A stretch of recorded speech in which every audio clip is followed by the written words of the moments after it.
नमस्कार, मेरा नाम अभिषेक शर्मा है। मैं हूं सर्वेश्वर मशीन टूल्स अजमेर राजस्थान से। हमारा ब्रांड नेम जो कि आप देख रहे हैं SMT मैन्युफैक्चरिंग। हम लोग अजमेर राजस्थान बेस्ड हैं। हम लोग रोटी मेकिंग मशीन्स बनाते हैं।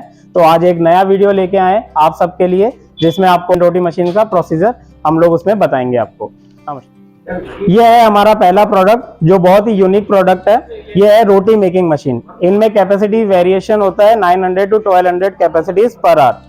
अभी इसका ब्रीफ इंट्रो मैं आपको दे रहा हूँ। यहाँ आप देख रहे हैं ये है प्रेसिंग यूनिट, जिसको स्टार्टअप के लिए या वायर लीड है, इसको सॉकेट में प्लग इन करके यहाँ ऑन ऑफ का स्विच देख रहे हैं आप। इनको ऑन करने के बाद ये है एक अनदर स्विच और ये है ग्रीन लाइट जो इंडिकेट करती है मशीन ऑन है या ऑफ है।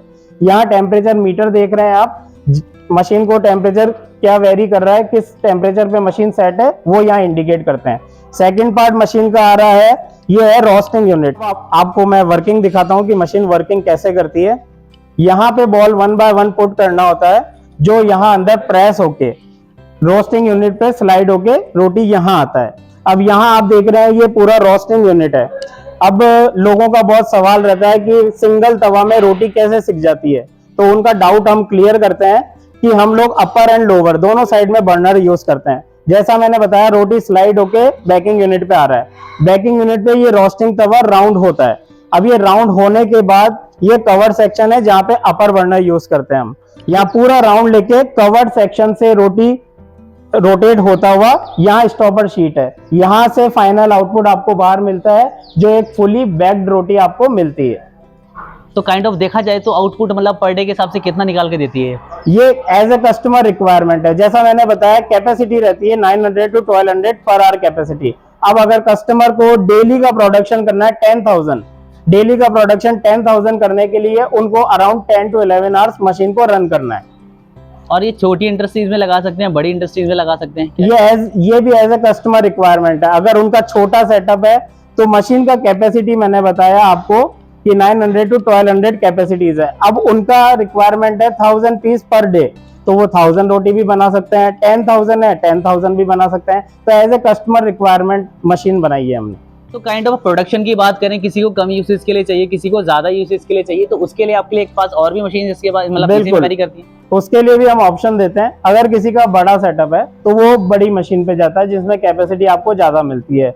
ऑन दी अदर हैंड, अगर किसी का छोटा सेटअप है, कैपेसिटी कम चाहिए, तो ये हमारा छोटा मॉडल है जिसमें कैपेसिटी वेरिएशन होता है 450 to 600 कैपेसिटीज पर आवर। तो छोटा सेटअप के लिए छोटा मशीन देते हैं हम कस्टमर्स को, बड़ा सेटअप के लिए बड़ी मशीन। सेम मैकेनिज्म रहता है मशीन्स में, वही प्रेसिंग यूनिट है, वही बेकिंग यूनिट है, सेम प्रोसीजर फॉलो होता है as compared to big machine. So बात करें इनकी वारंटी गारंटी, अगर कोई इसमें मैन्युफैक्चरिंग फॉल्ट आता है तो आप किस तरीके से वो प्रोवाइड कराते हैं क्लाइंट को? कंप्लीट मशीन पे हमारा वारंटी रहता है 1 ईयर का, except non stick. Non stick coating सबसे सेंसिटिव पार्ट होता है कंप्लीट मशीन में, तो उसमें वारंटी इसलिए नहीं दिया जाता क्योंकि ऑपरेटर किस अकॉर्डिंग मशीन को चला रहा है। हमारी मशीन का मेंटेनेंस ही सिर्फ मशीन का डेली क्लीनिंग है। डेली क्लीनिंग में सबसे इंपॉर्टेंट पार्ट आता है नॉन स्टिक। नॉन स्टिक का डेली क्लीनिंग रखेंगे तो with in a year 1 time coating का रिक्वायरमेंट आता है, जो हम ही सर्विस प्रोवाइड करते हैं। जैसा मैंने बताया था कि हमारा मशीन ऑल ओवर इंडिया में है, तो जहां पे मशीन है वहां ऑल ओवर इंडिया हमारा सर्विस भी अवेलेबल है। तो फ्रेंड्स, अभी तक आपको जैसे प्रोसेस बताया है, अब हम सेपरेट पार्ट्स का डेमो करेंगे। आपको डेमो में कंप्लीट वर्किंग मशीन का हम लोग दिखाएंगे। जैसा कि आपको मैंने बताया था, वायर लीड को प्लग इन करके ये मशीन ऑन है, ये ग्रीन लाइट इंडिकेट कर रही है मशीन वर्किंग में। यहाँ पे एक आप देख रहे हैं टेम्परेचर मीटर है, जो शो कर रहा है कि मशीन का टेम्परेचर कितना होना चाहिए। अभी यहाँ पे सेट का बटन है, जिसको हम प्रेस करते हैं, यहाँ पे रीडिंग आ रही है 158, मीन्स अभी मशीन 158 टेम्परेचर पे सेट है। ये इन्वायरमेंटल फ्रेंडली मशीन है। जैसे टेम्परेचर थोड़ा ठंडा हो जाता है, टेम्परेचर बढ़ाना पड़ता है, थोड़ा गर्म हो जाता है, टेम्परेचर कम करना होता है। ऑन दी अदर हैंड, अब आ रहे हैं हम गैस सेक्शन पे, जो यहाँ पे आपको दिख रहा है। यहाँ पे ये 2 वाल है और ये बीच में गैस पाइप जा रहा है। इसका ऑन करने के लिए गैस पाइप को अब सिलेंडर में कनेक्ट किया, कनेक्ट करने के बाद गैस सप्लाई अपना ऑन करना है। एंड फर्स्ट ऑफ ऑल, ये यहाँ पे अपर बर्नर है। हमेशा पहले अपर बर्नर को ऑन करना होता है। वाल में गैस सप्लाई ऑन करी, यहाँ पे लाइटर दिया हमने, ऊपर वाला बर्नर ऑन हो गया।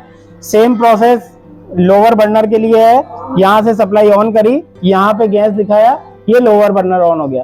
तो हमने दो प्रोसेस करा है, फर्स्ट इलेक्ट्रिसिटी ऑन किया, सेकंड गैस ऑन किया। जैसा कि मैंने आपको दिखाया था टेम्परेचर, तो वहां डिजायर्ड टेम्परेचर पे आने के बाद ही हमको बॉल पुट करना है, जिसमें मिनिमम 5 to 6 मिनट्स का टाइम लगता है। तो इसके दो नोजल आपने ऑन किए, तो क्या दो नोजल का क्या प्रोसेस है पूरा? दो नोजल का ये प्रोसेस है कि लोगों को डाउट रहता है कि रोटी एक तरफ से ही सिक के आता होगा, क्योंकि हम लोग सिंगल तवा मैकेनिज्म यूज करते हैं, बट हमने दोनों साइड में अपर एंड लोअर सेक्शन दोनों में बर्नर यूज किया है, इसलिए दोनों बर्नर ऑन करने होते हैं। तो वन टाइम राउंड में टाइम कंजप्शन हम लोग ने कस्टमर का कम किया है, वन टाइम राउंड में फुली बेक चपाती कस्टमर को प्रोवाइड कर रहे हैं। तो अब हम आते हैं रोटी मशीन की वर्किंग पे। मशीन टेम्परेचर में आ चुका है, मशीन प्रॉपर हिट हो चुका है। अब 1 by 1 इस सेक्शन में हम बॉल्स पुट करेंगे। जैसे ये ऊपर आता है 1 by 1 बॉल पुट करना है। ये बॉल यहाँ पे पुट करके प्रेसिंग सेक्शन में गया, जहाँ पे प्रेस होएगा, और जैसा मैंने बताया था स्लाइड होके बेकिंग यूनिट पे आया। ये रोटी बेकिंग यूनिट पे आ चुका है। अब यहाँ पे बैक होना स्टार्ट हो गया है। लोअर बर्नर ने अपना काम स्टार्ट कर दिया है एंड अपर बर्नर से होता हुआ फाइनल आउटपुट हम आपको दिखाएंगे। जैसा कि आप देख रहे हैं, यहाँ पे लोअर बर्नर है हमारा, जो स्लाइड होके रोटी आ रहा है, यहाँ पे लोअर बर्नर अपना वर्किंग स्टार्ट कर देता है। तो स्लाइड होने से अनकवर्ड सेक्शन तक लोअर बर्नर की वर्किंग रहती है, और जैसा आप देख रहे हैं कवर सेक्शन, वहां पे अपर बर्नर वर्क करता है। तो लोअर बर्नर की वर्किंग दिखाने के बाद, जैसा कि ये अपना कवर सेक्शन है जहाँ पे हम लोग अपर बर्नर यूज करते हैं, तो यहाँ से पूरा राउंड लेने के बाद आपको, जैसा मैंने बोला था, फुल्ली बैक चपाती आपको मिलेगा। ये हमारा फुल्ली बैक चपाती आ रहा है, जो अपर एंड लोअर दोनों साइड से पूरा बैक होके फाइनल फुल्ली बैक चपाती हमको मिल रहा है। आप देख सकते हैं ये फाइनल आउटपुट आपको मिला है। सिकाई देखिए, अपर एंड लोअर से कंप्लीट सिकाई, रेडी टू ईट मटेरियल है ये। ठीक है, तो बात की जाए, जैसे मैंने अभी बात की थी स्पीड के अकॉर्डिंग, तो स्पीड क्या इसमें एक्यूरेट करके रखते हैं? ना, स्पीड हम लोग कांस्टेंट रखते हैं, क्योंकि कई कस्टमर्स को रहता है कि रोटी जल्दी बन जाए, वो स्पीड कम ज्यादा कर देते हैं, बट जो डिजायर्ड टाइम चाहिए एक रोटी को सिकने के लिए, हमने उस स्पीड पे मशीन को सेट कर रखा है। तो मशीन का स्पीड कांस्टेंट है, इसमें वेरिएशन हम लोग नहीं कर सकते। तो अभी तक आपने हमारी जो मशीन्स देखी है, जो लोग हमसे कनेक्ट करना चाहते हैं, डिस्क्रिप्शन में हमने सारा हमारा कॉन्टेक्ट डिटेल्स मेंशन किया है, उस पे हमसे कनेक्ट कर सकते हैं। हमारा उसमें वेबसाइट है, मेल आईडी है एंड कॉन्टेक्ट डिटेल्स है। Please connect with us. Thank you so much.